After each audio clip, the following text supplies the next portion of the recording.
After surviving several of Japan's worst concentration camps, World War II veteran Louis Zamperini was a haunted man. He became obsessed with avenging himself and his friends. He fell into alcoholism. His wife almost couldn't bear his violent outbursts and threatened to leave.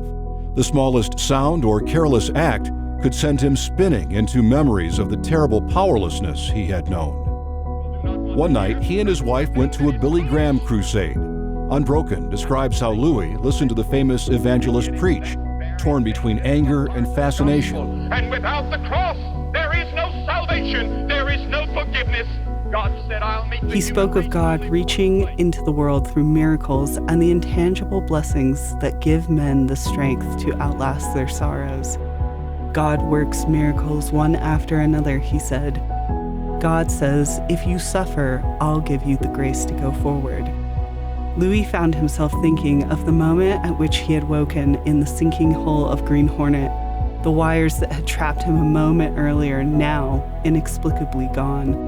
And he remembered the Japanese bomber swooping over the rafts, riddling them with bullets, and yet not a single bullet had struck him.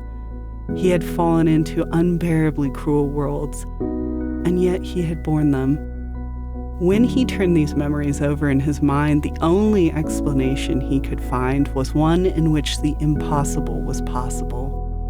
When he thought of his history, what resonated with him now was not all that he had suffered, but the divine love that he believed had intervened to save him. He was not the worthless, broken, forsaken man that his captors had striven to make of him. God says this is the heart of the difference between a believer and a non-believer. He says they have their own power as their God. They think they have their own power as their God, but my just, they live by faith. God is saying to every one of you, true faith is the acknowledgement that you are not equipped to be God. The proud, his own strength is his God. God says, I am all past, all present, and all future at the same time. I'm Alpha and Omega, the first and the last page of your life. Won't you let me be God and then surrender to me? Would you say yes, please? We are so powerless in life, set upon by forces so much greater than ourselves. We are only able to move forward either under the illusion of our own control or by the promise of greater power overseeing us.